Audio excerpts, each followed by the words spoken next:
அன்பு சகோதரர் பாக்கியராஜை பொறுத்தவரை இதே புரட்சித் தலைவர் எம்ஜிஆருடைய ஒரு தீவிர ரசிகர். எனவேதான் புரட்சித் தலைவர் எம்ஜிஆர் அவர்கள்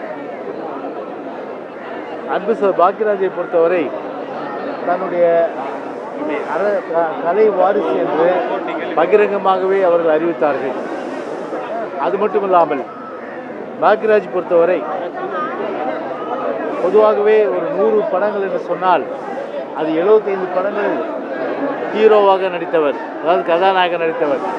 25 படங்கள் வெவ்வேறு வகையிலே அவருடைய வசனங்கள் இன்றைக்கும் ஒரு நகைச்சுவை உணர்வோடு சிந்திக்கக்கூடிய வகையில் இருக்கின்ற அளவுக்கு இருந்தவர்.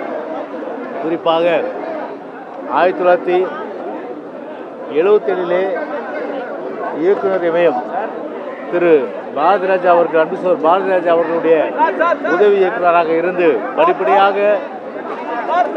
வளர்ந்து திரைப்படத்துறையிலே முத்திரை பதித்து பல இளைய தலைமுறை, அதாவது இயக்குநர்களை உருவாக்கியவர் அன்பு சகோதரர் பாக்கியராஜ் அவர்கள். எனவே 73 வயதில் இருந்தது என்பது உண்மையிலேயே மிக மிக ஒரு மனது கஷ்டப்படுகின்ற ஒரு நிலையில் இருக்கின்ற ஒரு நிலைமை. அதுவும் குறிப்பாக இந்த ஜூன் மாதத்திலே இயக்குனர் இமயம் சரிந்தது. அதே போன்று திரைப்படத்திலே பன்முகத்தன்மை கொண்ட நம்முடைய சகோதரர் பாக்கியராஜ் அவர்கள் மறைந்தது என்பது தமிழ் திரையுலகம் மட்டுமல்ல, தமிழ்நாட்டு மக்கள் மட்டுமல்ல, ரசிகர்கள் மட்டுமல்ல, ஒட்டுமொத்த தமிழ்நாட்டிற்கு எல்லா வகையிலும் இழப்பு என்கிற வகையில் தான் அவருடைய இழப்பு இருந்திருக்கின்றது. அவர் ஒரு தேசியவாதி. அவர் நல்ல நடிகரா, நல்ல இயக்குனரா, நல்ல அரசியல்வாதியான்னு கேட்டால் நல்ல மனிதர். அவர் பாக்கியா பத்திரிகை தான் நான் நிறைய நேரம் படித்ததுண்டு. அவரை நடிப்பவராக தெரிஞ்சதை விட படிப்பவராக தான் எனக்கு தெரியும். இந்த திடீர் மறைவு ஒரு மிகப்பெரிய அதிர்ச்சியை ஏற்படுத்தி இருக்கிறது. அவரை இழந்து வாடும் குடும்பத்திற்கு எனது வணக்கங்கள். அவரை இழந்து வாடும் கலைத்துறையினருக்கு எனது ஆழ்ந்த அனுதாபங்கள். நல்ல மனிதர், அமைதியான மனிதர். அவர் இழப்பை தாங்கும் பலத்தை இறைவன் அவருக்கு கொடுக்கட்டும். மரியாதைக்குரிய எம்ஜிஆர் அவர்களால் அடையாளம் காணப்பட்டவர். இன்னொரு அரசியல்வாதியாக மிளிர்ந்திருக்க வேண்டியவர். அவருக்கு எனது ஆழ்ந்த அஞ்சலியை தெரிவித்துக் கொள்கிறேன். நன்றி. அண்ணன் பாக்கியராஜ் அவர்கள் அவருடைய மறைவு ஒரு மிகப்பெரிய பேரிழப்பு. திரையுலகத்திற்கும் தமிழ்நாட்டிற்கும் தென்னிந்தியாவிற்கும் என்று சொல்லலாம்.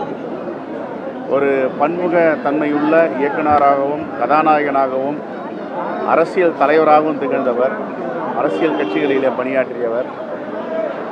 ஒரு மிகப்பெரிய ஆளுமையாக தமிழ்நாட்டில் உயர்ந்து நின்ற ஒரு மாபெரும் சிகரமாக திகழ்ந்தவர் தான்.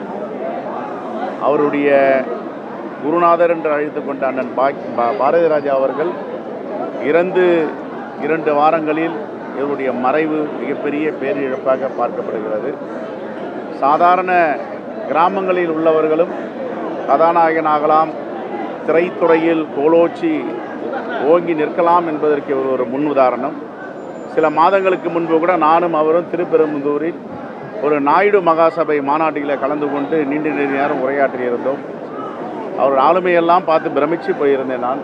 அப்படிப்பட்ட ஒரு மிக உயரமான ஆளுமையை நாம் இழந்திருக்கிறோம். அவருடைய குடும்பத்தாருக்கும், ரசிகர்களுக்கும், திரையுலகத்தை சார்ந்தவர்களுக்கும் தமிழ்நாடு காங்கிரஸ் கமிட்டியின் சார்பாக என்னுடைய ஆழ்ந்த இரங்கலை தெரிவித்துக் கொள்கிறேன். அனைத்து மொழியிலையும் மிகப்பெரிய திரைத்துறை கலைஞனாக, இயக்குனராக, பன்முகம் கொண்ட ஒரு நடிகராகவே திகழ்ந்தவர். இப்போ இருக்கின்ற கால சூழலிலே முக்கிய கதாநாயகர்களை அறிமுகப்படுத்தி அவர்களுக்கு வெற்றிக்கு பின்புலமாக இருந்தவர் மரியாதைக்குரிய பாக்கியராஜ் அவர்கள்.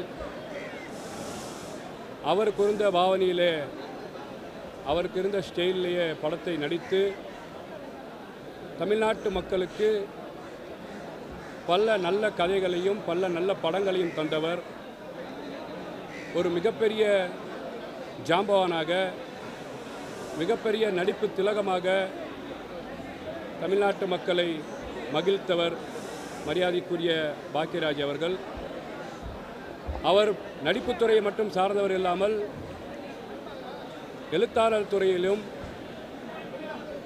90-80 காலத்தில் பாக்கியா என்ற ஒரு புத்தகத்தை நடத்தி அந்த காலகட்டத்தில் ஒவ்வொரு வீட்டிலையும் பாக்கியா என்ற ஒரு புத்தகம் இல்லாமல் இருக்க முடியாமல் ஒரு நல்ல இயக்குநராக எழுத்தாளராக திகழ்ந்தவர் மரியாதைக்குரிய பாக்கியராஜ் அவர்கள் இறந்தது கலைத்துறையினருக்கும் ரசிகர் பெருமக்களுக்கும் தமிழ்நாட்டு மக்களுக்கும் உலகத்தில் வாழக்கூடிய அத்தனை தமிழர்களுக்கும் ஒரு பேரிழப்பு. அன்னாரின் குடும்பத்தாருக்கும் ரசிகர் பெருமக்களுக்கும் தமிழ்நாட்டு மக்களுக்கும் ஆழ்ந்த இரங்கலை தெரிவித்துக் கொள்கிறேன்.